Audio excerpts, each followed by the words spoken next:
Nagigigil nga sa galit itong si Rigor dito nga sa nangyari kay Tanggol dahil ang alam nga niya ngayon ay may ginawa nga itong kabulastugan doon sa Pilibid.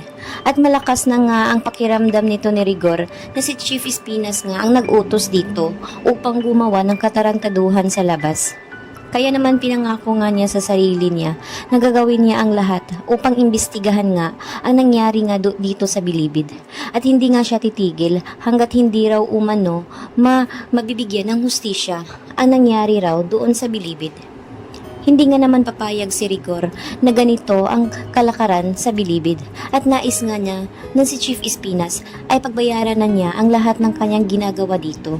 Kaya naman pinangako nga niya na gagawin na niya ang lahat upang mabigyan ito ng hukahusayan itong ang Bilibid.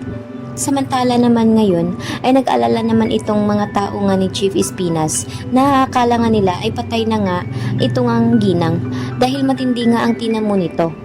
Subalit nga ay nagkakamali nga sila dahil buhay na buhay nga itong si Chief Espinas at baka nga kung nagkataon ay baka mabubulok na rin ito sa kulungan dahil ngayon pa lang ay pinangako na rin ni Rigor na gagawin niya ang lahat at iimbestigahan niya dahil nang nakita nga niya itong si Bubbles ay malakas na naman ang kutob niya na may kinalaman rin ito kaya't pinuntahan nga nila itong si Maka Santos upang magdagdag na naman ng impormasyon. Dahil ang alam rin ni Rigor na si Maka Santos ay isa rin sa pamumuno dito nga sa Bilibid.